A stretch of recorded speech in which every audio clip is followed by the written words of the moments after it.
welcome to the Lockdown Podcast, folks. I suppose I'll give you a wee bit of a reasoning or background as to why we're coming at you with a bit of a podcast in these weird times around the kind of coronavirus and one thing or another. We just thought we were going to offer a bit of escapism, a bit of crack while people are missing the sport, and to have some fun while we're kind of doing that and talking through some maybe interesting or maybe not so interesting subjects over the next wee while this whole thing's playing out. But to turn a kind of negative into a positive, we've been talking about doing this for a while now in terms of like a podcast around wheelchair basketball or sport, disability sport in general, within Northern Ireland. This has really offered us an opportunity to shed a light on things like our clubs, world champions within our sport, coaches, referees, volunteers. So it's offered us a massive opportunity. And yeah, we've grasped it, and I still can't believe that DS and I are going to let us do this, boys. But it's a good thing, to be honest with you. So with that in mind, I'll just in terms of we're hoping this content's going to go out on a weekly basis, depending on how the first one goes. And we'll see how it goes anyway. It should be fun. We'll try and have a few giggles. We'll try and get some through serious stuff as well. I suppose in terms of introductions, we'll kind of look at regulars for the show. Will be myself. So I'm Disability Sport Northern Ireland's wheelchair basketball performance officer. Try and say that after a few scoops. But then you have Danny, the Disability Sport NI Club Development Officer. Hello. And then we have the man who needs no introduction and bringing all of the talent to this kind of podcast is James MacSorley. Right, so GDNI Knights, and he's currently playing his pro basketball at Icone, Gran Canaria. Probably the most Belfast pronunciation of that name ever. But it is what it is. It is what it is. So welcome, gentlemen. Thanks very much for agreeing to do this. Thanks for having us. So before we kind of crack on, our main theme today is going to be the main man within wheelchair basketball and Northern Ireland in general, James Mack. So James, do you want to give us a bit of a breakdown in regards to we're going to look at your kind of professional career, and then I suppose looking at the build up to that, where have you came from? What's your context in terms of Northern Ireland and stuff like that? Because I know that you've got a lot of influential people that have paved the journey for you, or helped you pave your journey anyway to get into a pro ball player. Yeah, I really thought you were going, where did you come from? Where did you go? Where did you come from? Cotton Eye Joe for a minute there. I was ready. I tried to hold that in, but this is the first in a long line of me being like, no, I can't help myself. Yeah, that was PG though, so allowed to do that one. Right, yeah. So I started, as you mentioned, I started playing for the Knights in 2001. Nice. I'm an old man now, 25. So I've been playing. My basketball career is, at 19 years old now. I've been playing for a lot longer than some people who are playing the sport in Northern Ireland now have been alive, which is nuts.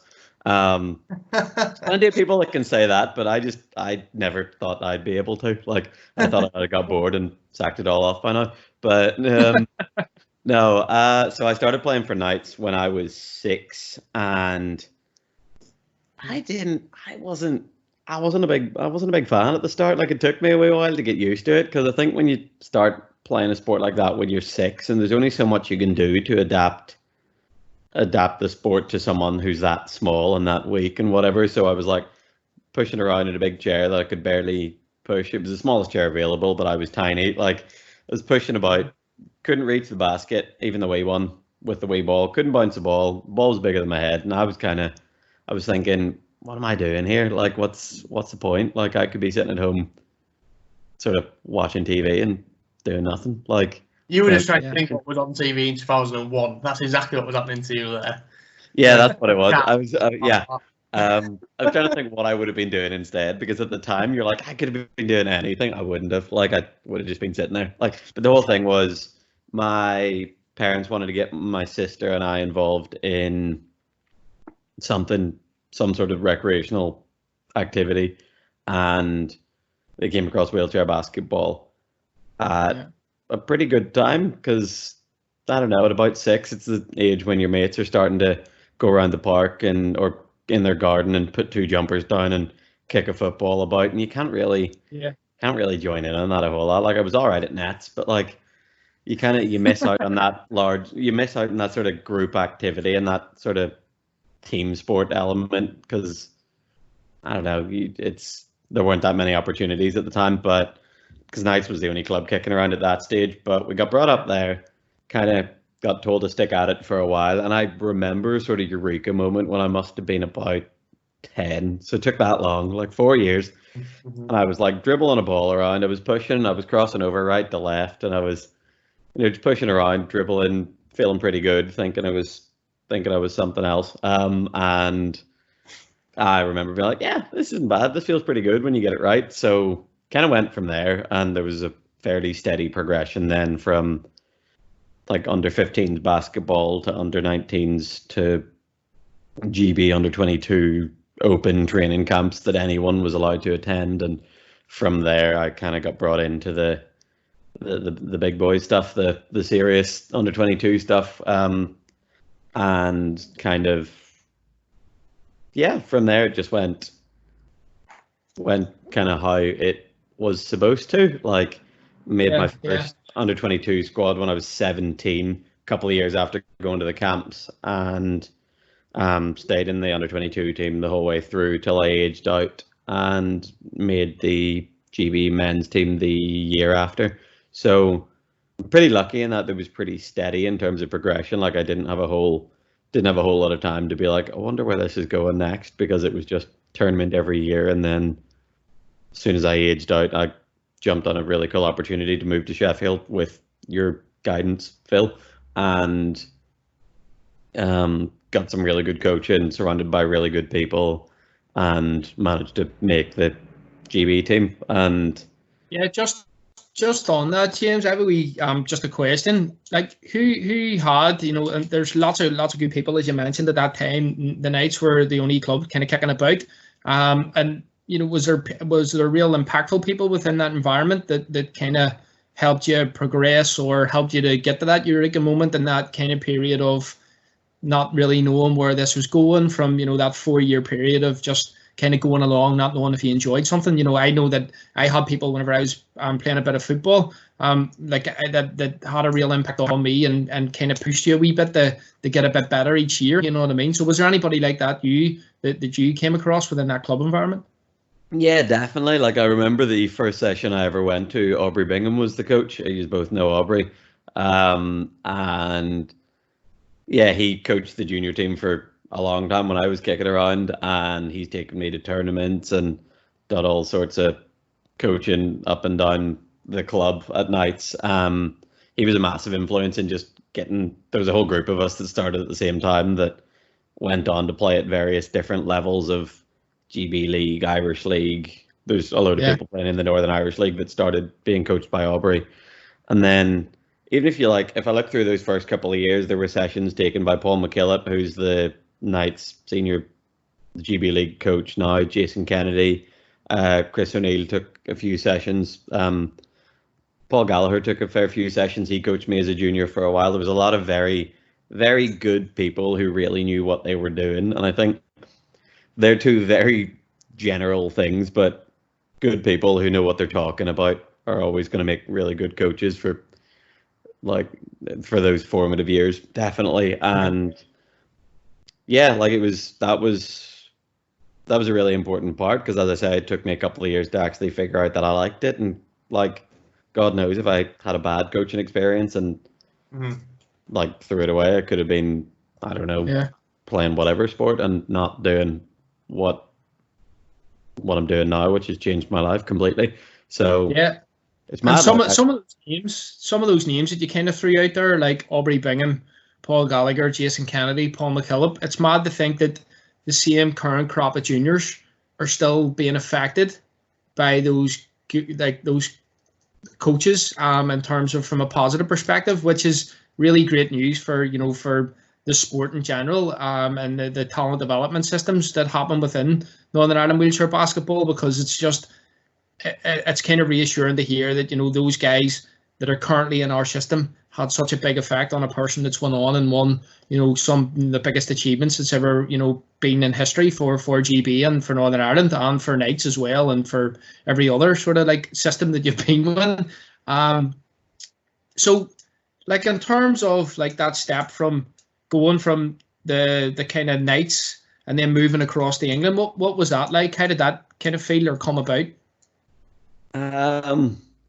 So there was a year, it was my first year of uni, I believe, so 2013-14 season or 12-13, gosh, I can't remember, getting old, that I lived in Northern Ireland while studying in Queen's, and I flew back and forward and played for Steelers, because at that point you could play Division 1 GB League basketball for one team, and the Super League was like a separate entity. There were 4 teams, so you could play for a different club for there. So I was playing Knights First Division, I think, that year, and Steelers Super League, because I just wanted at that point I was kind of getting a bit older and wanted an opportunity to play against the best players possible at as many different points in the year as I could. And that's been the consistent like deciding factor in a lot of the decisions I've taken in my basketball career and how to progress it. That sort of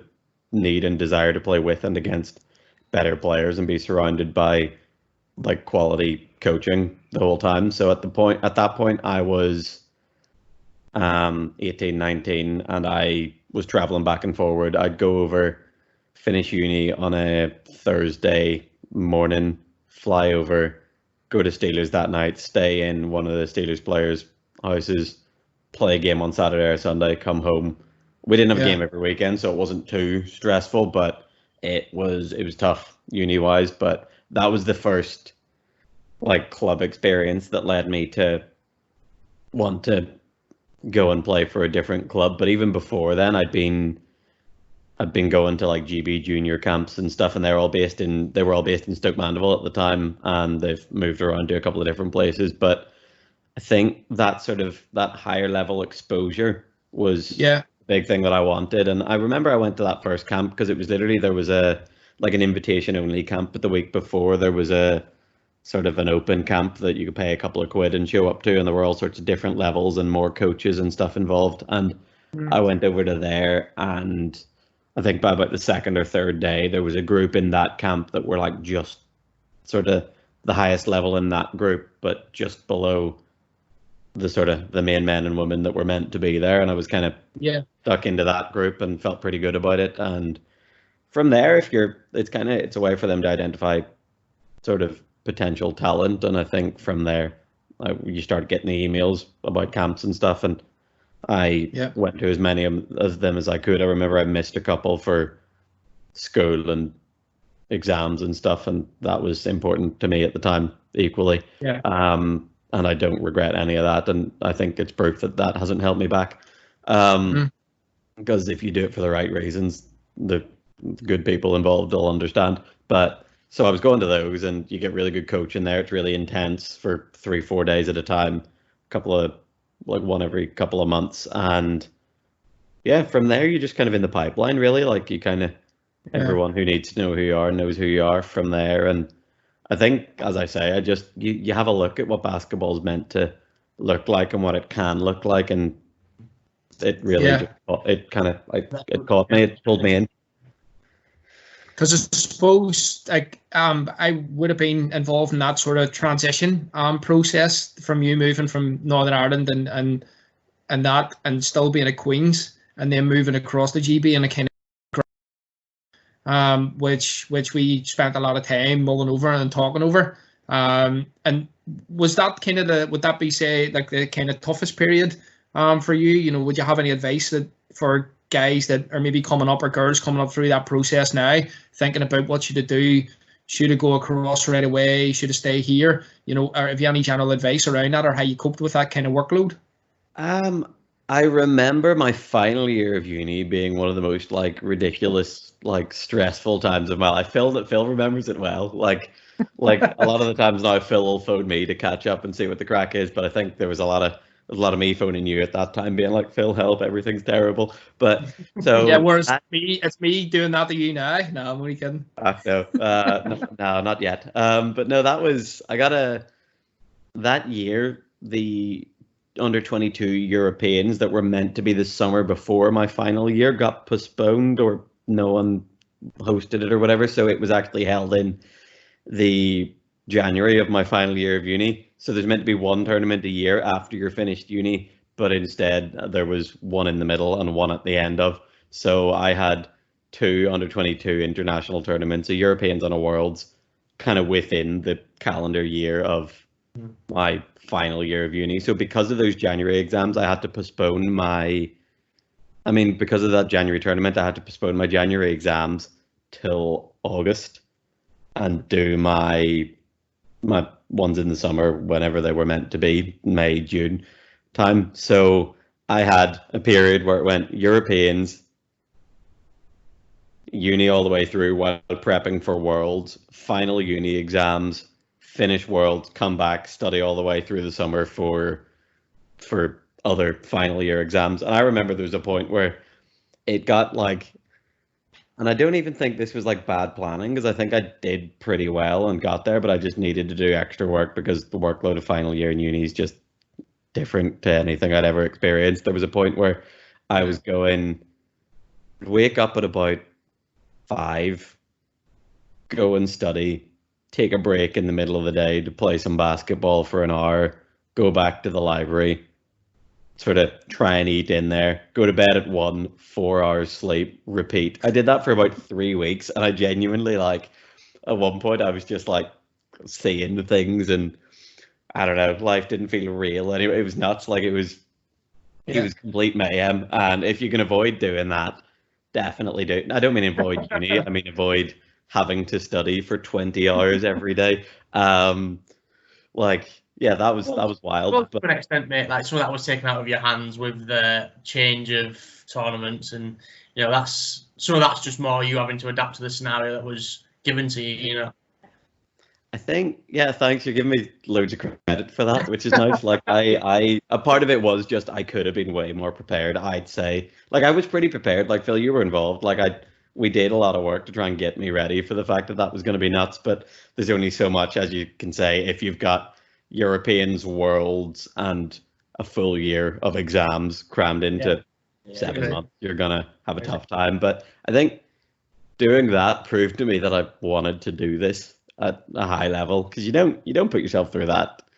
You put yourself through that, and you know whether you think it was worth it or not. And I would say it was. So I think from there, I had the decision to make, and Phil was like my number one sort of like help in terms of making this decision. I considered the opinions of my family and my girlfriend at the time, now fiance Anna, and there was a lot of different people close to me that I was asking about what they think I should do next, and Phil was probably the only person that wasn't like family or very close to me in that. Like, it was like my immediate family, my girlfriend, and Phil were the people helping me make the decision. But so you need to widen your friend circle, James. I don't. You 100% don't want to get those text messages mixed up, because that could have been a messy situation, couldn't it? Yeah, could have been weird. Yeah. But so the big decision was, after you finish doing whatever you're doing, you can either go to, like, you can stay playing in I could have stayed playing in Belfast. I could have gone to England to play at a club there and centralised with the GB team, who just had set up the centralised sort of training centre in Sheffield, or I could have tried to go and play abroad like I'm doing now. And at the time I thought playing abroad looks like the sort of glamorous thing, but looking back at what I was like as a player then, I wouldn't have got anywhere. Like, I don't know who would have taken me. And that's the thing. Like, I think deciding to go to Sheffield and put the 2 years of really good, hard fundamental work in enabled me to get to where I am at the minute in terms of the team I'm at.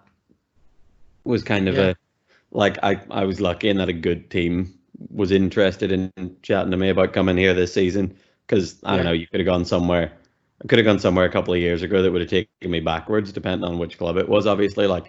So those 2 years of really good fundamental work just took me on to the next level in terms of realizing where I wanted to be as a basketball player and the stuff I needed to work on, and I'm still working on a whole load of it, obviously, and I'm better than I was 2 years ago, and I'm nowhere near as good as I want to be. So the effect was twofold in that it pushed me forwards, but I also got to train with a lot of really, really good players that are miles ahead of me, and I'm looking at them and being like, yeah, that's where I need to get to. If I want to play this many minutes for this team, I need to be able to do X, Y, and Z that I can't do at the minute. And it's just a really cool environment. Like I was surrounded by as much world-class talent as I could have been in that room. There was Paralympic medals, well, there wasn't a world championship medal until the second year, but you know what I mean? There was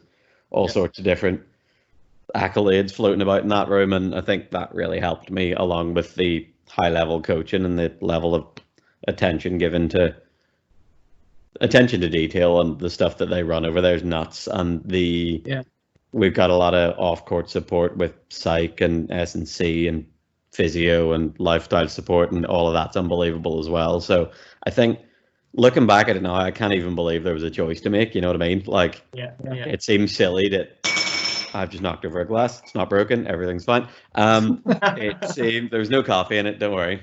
Nothing was spilled. It's nuts to think that I was even considering going anywhere else now, but it's easy to say that now that it's gone literally as well as it could have. So I know, but from my point of view, like at the very beginning, like whenever you started telling us about the nights and you were talking about, it was a fairly smooth process.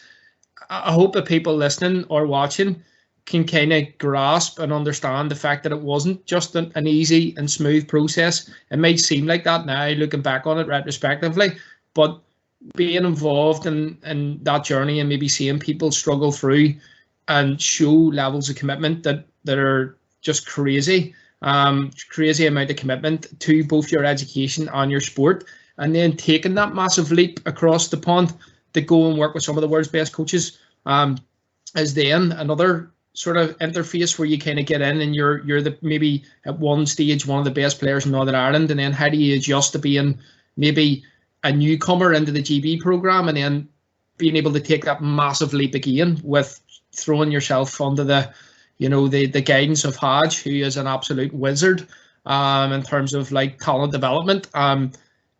It's just not as easy as, you kind of made it out like it was a smooth process and it just went from A to B and it was all good. But as you can hear, like there's a lot of commitment and there's a lot of sweat, blood and tears that goes into that. It's really, really nice to hear somebody lay it out in terms of like the reality, the realistic picture of people having to dig in a wee bit, whenever times are tough. That's whenever you really find out whether you want to do it or not. Yeah, I think the sorry, go ahead. Sorry. No, I think the thing that really strikes me though about that is that for yourself, the fact that you've kind of encapsulated that process as well, and you kind of looking back positively shows that hard work and those tough periods were worth it. I think that's really come through as well.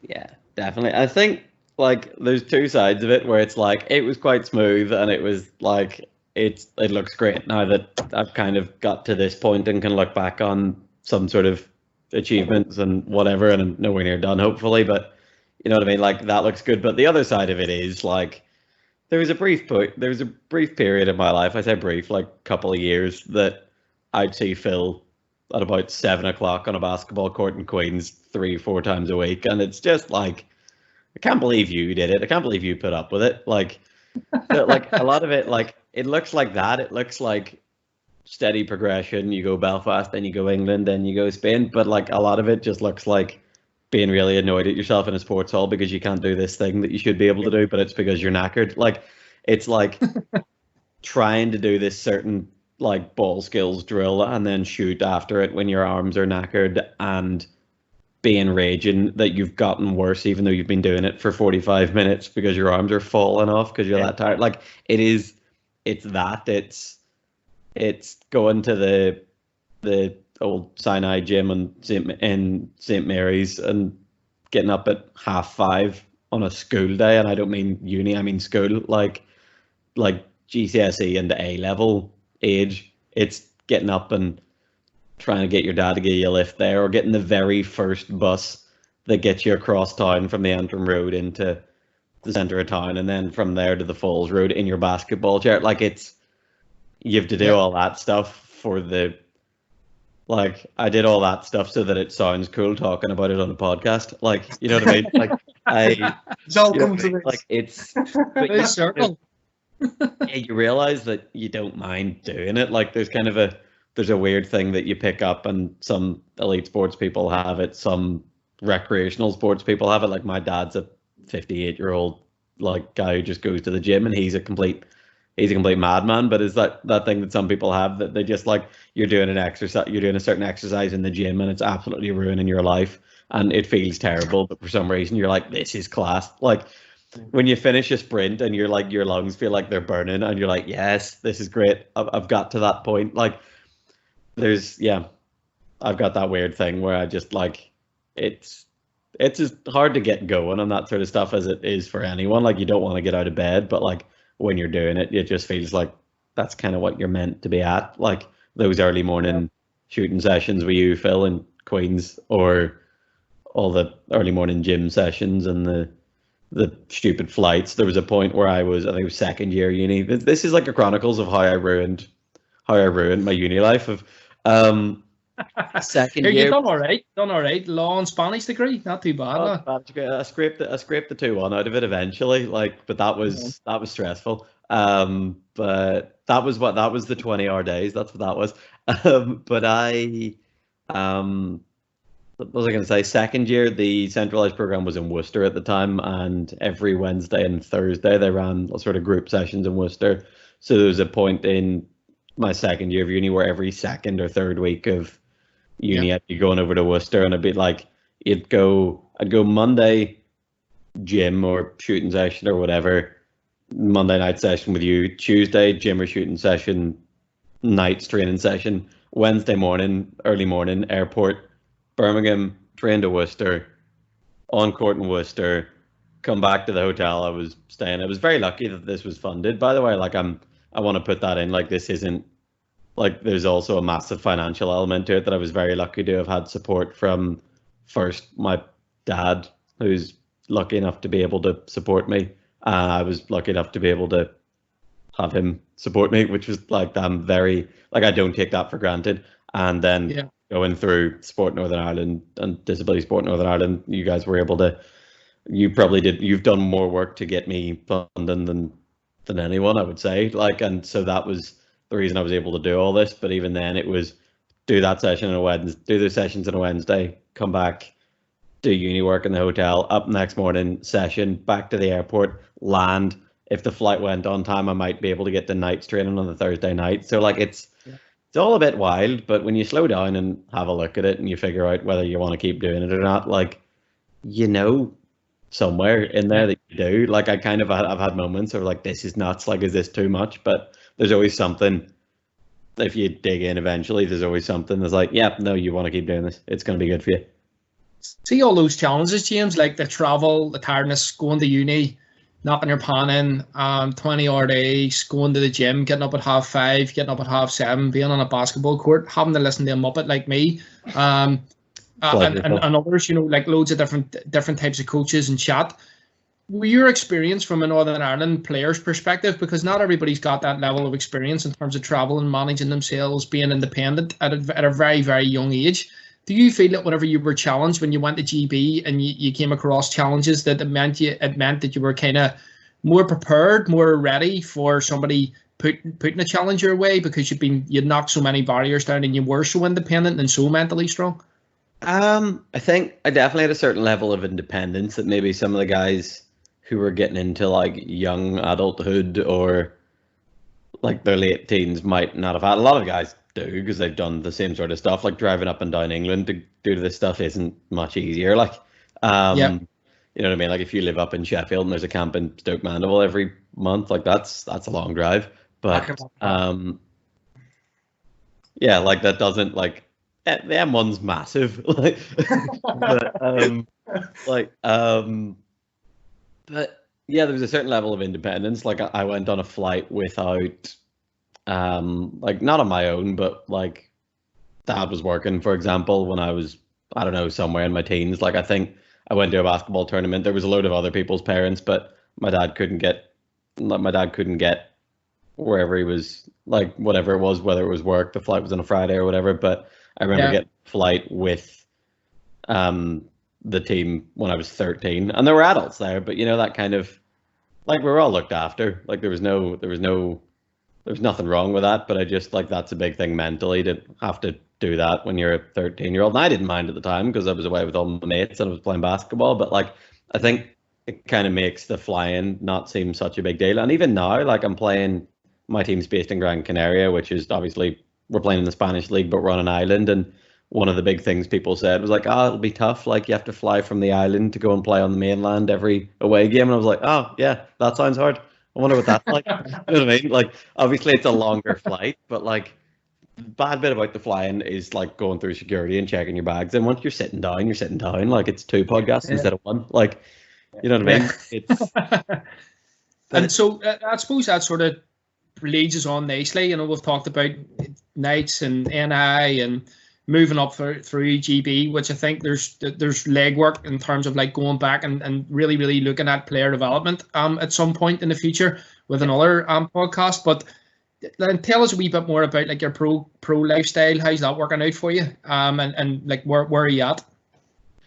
Okay, so I play for a club based in Las Palmas in Gran Canaria called Iconi Gran Canaria, and so this is my first year here. It's gone a bit. It's been up and down. Anyone who knows me knows I've had a bit of a tough time health-wise recently. But so this all started with I spent 2 years in Sheffield, and while training with the GB centralised squad, I also played for Sheffield Steelers at a club level. So we played EuroLeague 2 the first year and EuroLeague 1 the second year. And in EuroLeague 1, we played against the team that I'm currently playing with now. And that's kind of how clubs find players. Like you can, if you already know who they are at that stage or watch them internationally, but that's kind of the next step of it. They'll play against them at a European tournament and then they'll start having chats. And I got a message not too long after that saying they were looking for a 2. And did I know anyone? No. They were looking for a 2. Hey, can you text your mate? No. So they got in touch and I was kind of considering going abroad. My original plan was to stay in Sheffield for the next year because it was supposed to be the year leading up to the Paralympics, but obviously that's all been shifted around a bit. But that was my plan. But I had a chat with Anna and we were kind of thinking about it and weighed up the pros and cons and who was going to be here and whether it would be worth moving away and whether we get better basketball. And it was all, God love her, the main focus of the chat was whether it would be the best chance for me to go and throw a ball in a hoop in front of more people than usual. Like it's no. I heard it was down to the fact that it was the best chance to get a suntan. Absolutely. Well, not now. We're not allowed to go outside. Hang on now. Sheffield's pretty good now. Like, let's not go there. Yeah. Danny, Sheffield's colder than Belfast. I've spent enough time there. I can put my hand in the air. It is the coldest place. It's worse than Mollusk. If anybody's this is colder than your house, Phil. That's all that is. The Ibis won't turn the heating on, but you will. But I don't know if I'm allowed to. I don't know if that's slandering a company. I don't know. I don't know. Probably not. Yeah. Yeah, I should have been generic about the hotels there. It's fine. Yeah. Lovely Ibis. But yeah. What was I going to say? So you were saying about the decision to go across the Gran Canaria and Yes. the fact that it was going to be, a higher level of basketball, and you were massively supported by Anna, your fiance now. Aye, fiance. Aye, that was it. So basically, the thing was, I know I get good coaching in Sheffield, but there was a lot of people playing in the league that were thinking of going abroad. So it was, what do I want to focus on? Is it about gameplay now, or is it about good coaching? Because, like, thank God I have a good coach over here. I just didn't know. You don't know at the time until you go. That's one of the things about going abroad that I would advise anyone to exercise a bit of caution over. You don't really know who the coach is or what they're going to be like or what the team setup's going to be. But I thought, hey, I'll go over. I've heard a couple of good things, and the team had been at EuroLeague both years that I'd been there, and they'd been good crack, and they'd been a good team, and there's a lot of good guys there, and they looked like they were set up well. So I thought, yeah, all right, we'll give it a crack. And they seemed really cool when they got in touch as well. So you kind of, as I say, the 2 years in Sheffield must have given me some sort of like bump up in the sort of teams that were having a chat to me, because I ended up at a really good spot. So I playing over here. The league is obviously currently postponed, but I got over here in September. The whole thing went a bit weird because I signed up for them in May or June. I think it was May. But it was before I got sick the first time anyway. Anyone listening or watching who doesn't know, I had a bit of a weird stomach thing, to be vague, where things didn't work. Things stopped working the way they were meant to, and I had to have an emergency surgery to sort it out in June of last year. So I'd signed up for them, had surgery, and I'd spoken to a load of doctors, and they were like, yeah, you should be fine for September. And I was very lucky that I was in Sheffield at the time, because the English Institute of Sport had, and still have, sorry, I don't know why I say have really, really good staff who are able to support me in terms of my rehab, physio, strength and conditioning coaches. They have a doctor kicking around. Like, it was next level support. Like, it's unbelievable. That was the operation and the diagnosis and figuring out what was wrong with me was all NHS. God bless the NHS. And then from there, it was all kind of specialized, privatized EIS support, and that was absolutely brilliant. So they got me ready to go out there. I landed there, got straight into preseason. That was my first sort of, like, I got there and that was my first team basketball in a while, because there was no one really kicking around Sheffield late August because there was the Europeans happening. So got there, got straight into it, realized very quickly that it was a good bunch of people who played basketball the right way, and I was really excited about it. And we sort of fitted in really well, and there's a really good group of people on court and off court that we're very lucky to have met, and who now we're kind of both good friends with a lot of the people here. And so we got into the season, played 7 games and won. Were we 4-3 at that point? Yeah, we'd lost to Ilunion, Albacete, and Vigo at the start of the season. We'd beaten the other 3. So we were sitting 5th in the league, and then the whole stomach thing struck again. So ended up back in hospital. Very lucky that, because what I do over here somehow counts as a job, basketball, but it's class. I was able to get help on the NHS over here, and once again, God bless them, that was unbelievable. Brilliant support, and they looked after me. Another operation, another week in hospital, another 3 months of rehabbing. So I missed a good chunk of the season. The game that I would have come back on would have been the return fixture of the game that I played last, so I missed exactly a full half of a season, or half of a season if you simplify your fractions correctly. So I'm lost. I'm logging off. I just did full half for some reason, and that's no thing. So I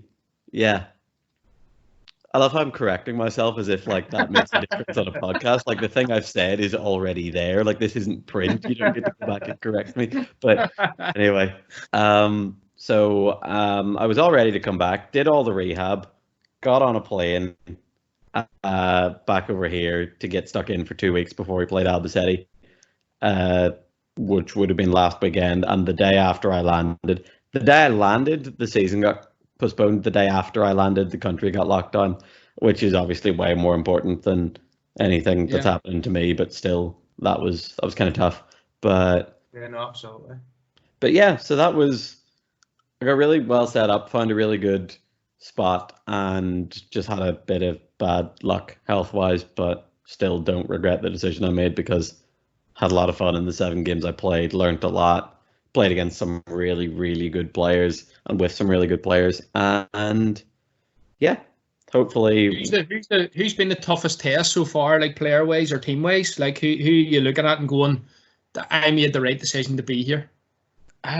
See, it's funny because I would have said the answer I would have said for the toughest player I'd played against here is someone that I get to play against with GB stuff all the time. We played Terry Bywater's club, CD Union, and he's like, I think he's averaged 36.5 points a game or something this season. He had 2 weeks in a row where he had 43 and then he had 49.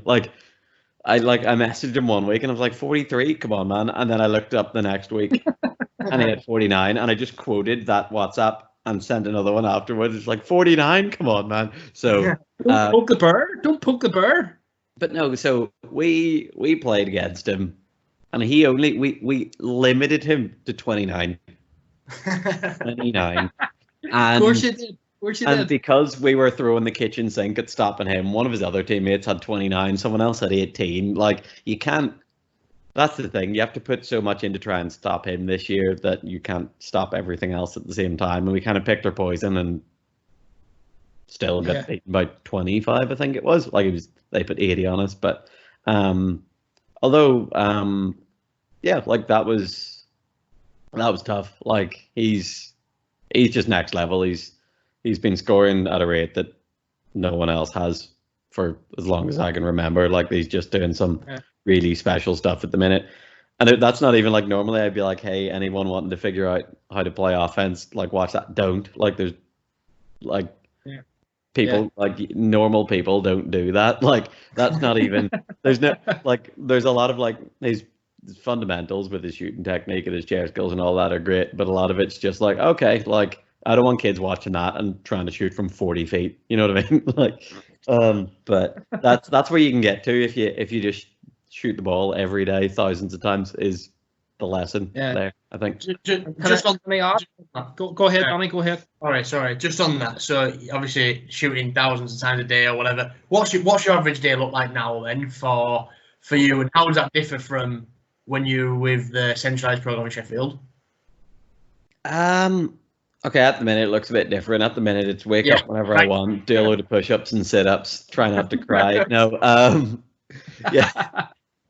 No, it's fine. So my start of my season, it would look like it was a bit similar to the GB stuff in terms of workload, but it was kind of more spread out because I think when GB are asking lads to drive in from wherever, they don't want to put a session on at 10 in the morning and then 6 at night, because that's a nightmare. I lived down the road, so I was happy enough. But over here, it's Monday, Wednesday, and Friday. We have a 2-hour shooting session in the morning.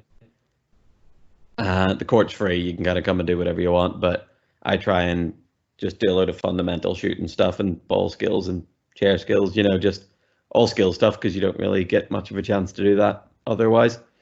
And Tuesday and Thursday mornings, it's free time to go to the gym or whatever. So I do 2 gym sessions a week.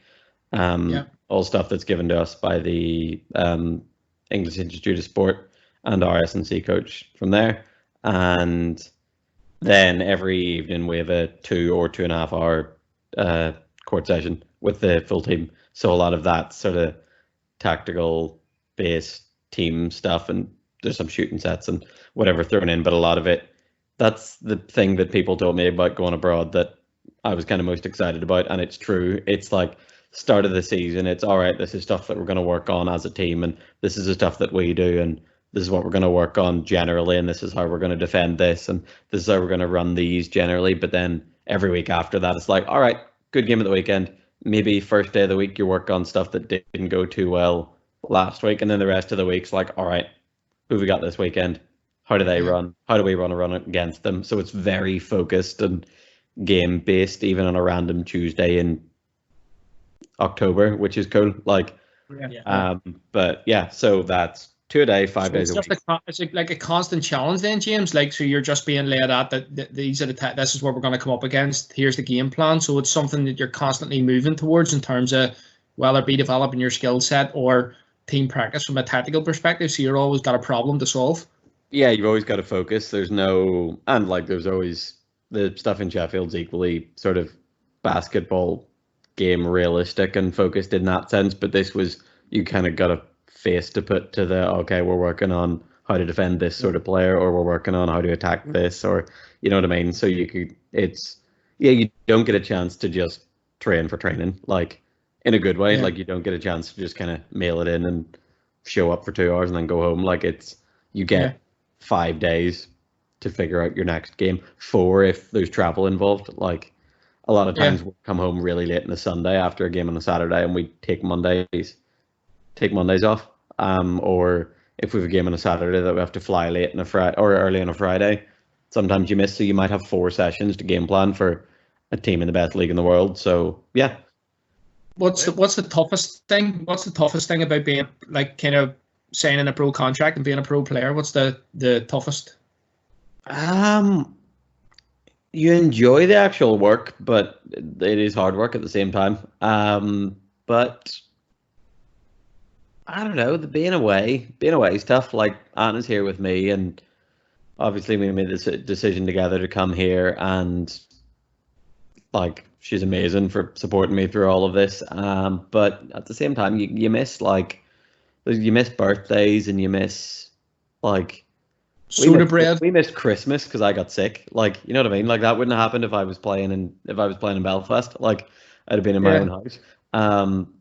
My dad and my sister made their way over here for Christmas, which was really cool. But you know what I mean? Like, so it's the sacrifices you have to make in terms of actually physically being there on certain dates. And obviously it's not just me that sacrifices. Like Anna has to miss as much stuff as I do. And that's not great. Like that's not nice either, but it's kind of, that's probably the toughest thing. And day to day, just, it's pretty great. The travel's kind of tough sometimes, people would tell you, but yeah, it's okay. Like you're used to it.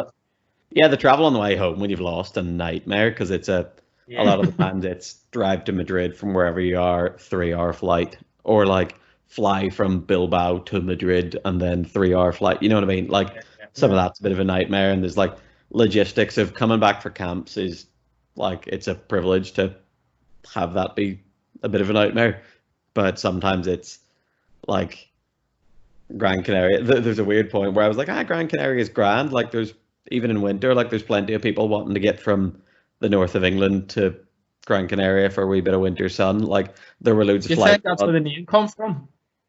What's that? Do you think that's where the name come from? Irish people? Gran Canaria? Terrible. Worst joke ever. Can we get a soundboard so we can put like I'm not going to invite myself back on.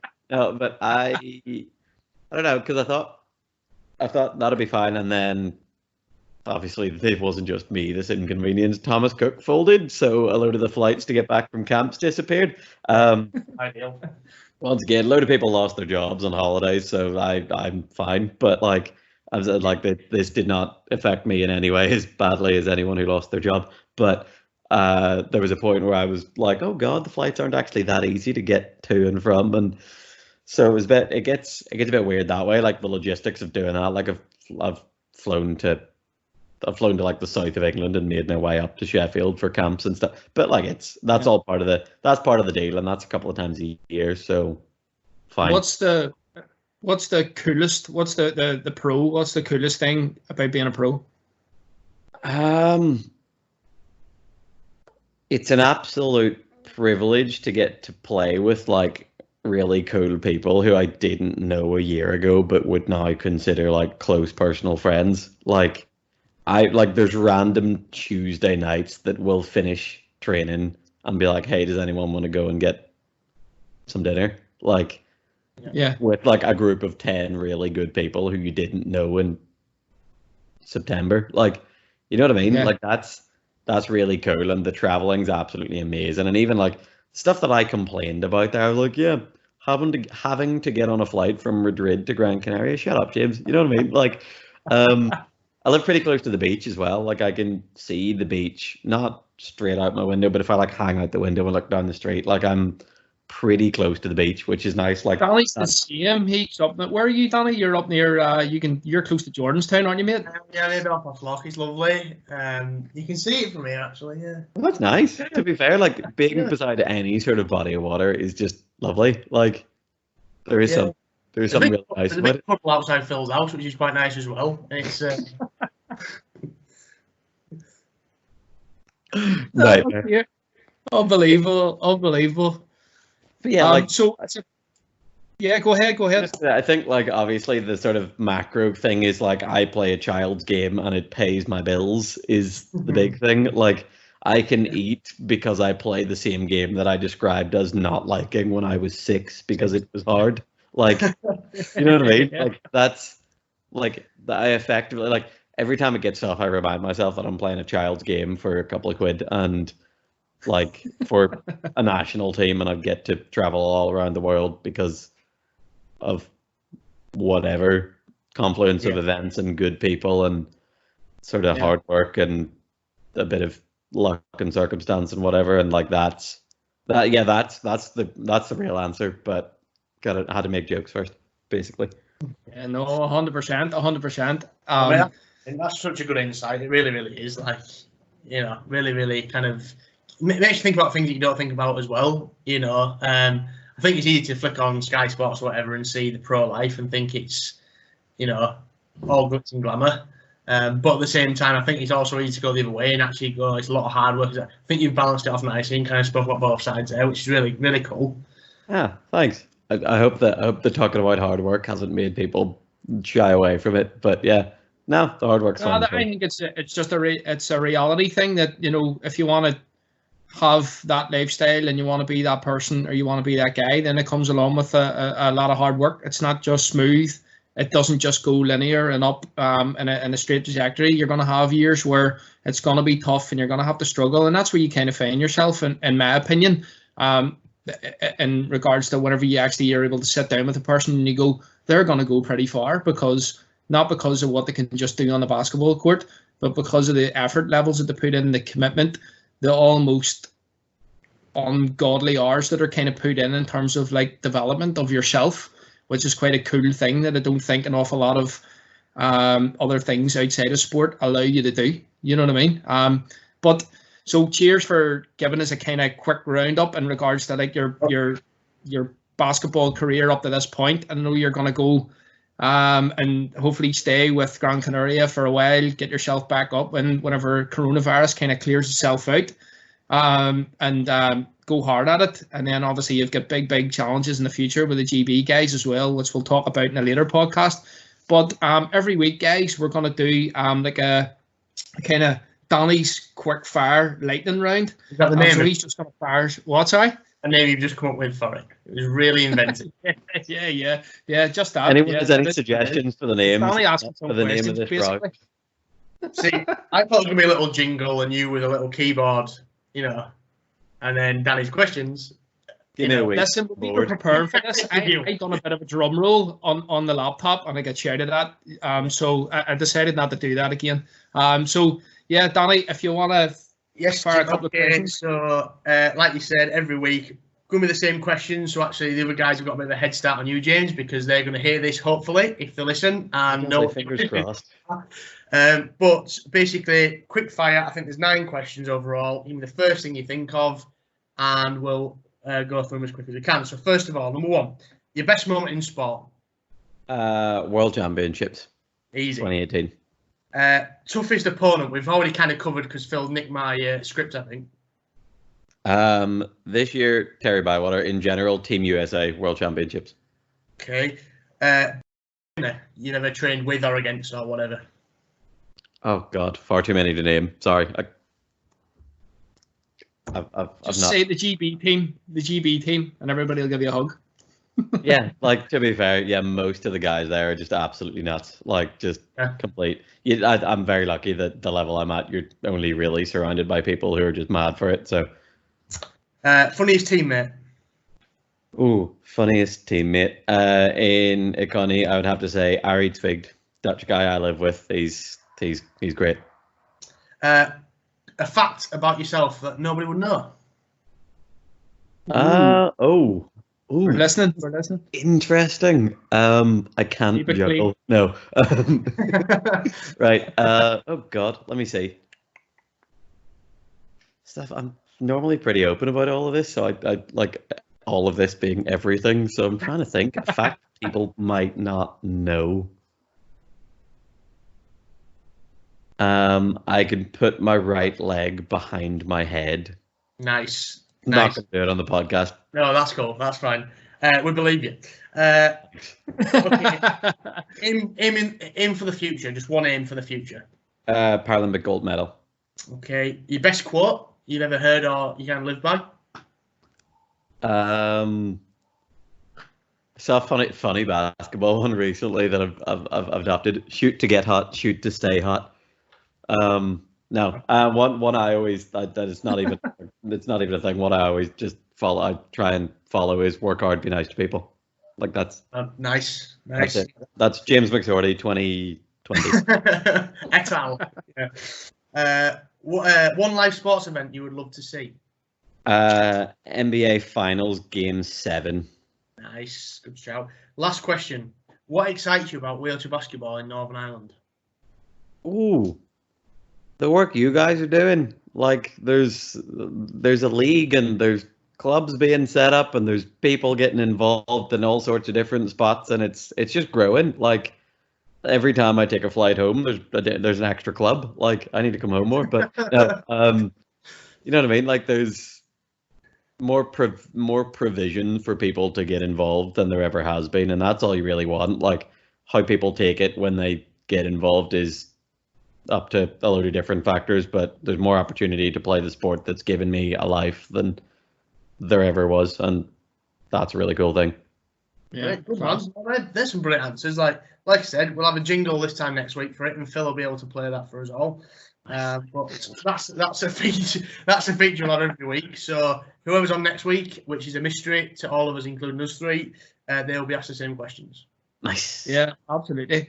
And then just talking about next week, we're not going to give it away, but it will be a club focus. We're going to focus on some of our clubs, as I mentioned at the start of the podcast. It will be a club focus. So tune in, listen in the podcast to find out who it's going to be. Likelihood is you're going to know who it's going to be if it's part of your club or whatever. But tune in and you can find out or listen in regards to what's going on at different clubs across Northern Ireland and how they're developing or how things are going on, if there's any funny stuff going on at those clubs, for example. And then kind of, I suppose the one thing that everything and the reason why this podcast has kind of came about is down to the serious stuff is the coronavirus at the moment. I think speaking on behalf of myself and I'm sure the three guys as well, and from an organisational point of view, I just want to say a massive thank you to the kind of frontline staff in the NHS and people that are out there putting their lives at risk really to keep everybody safe.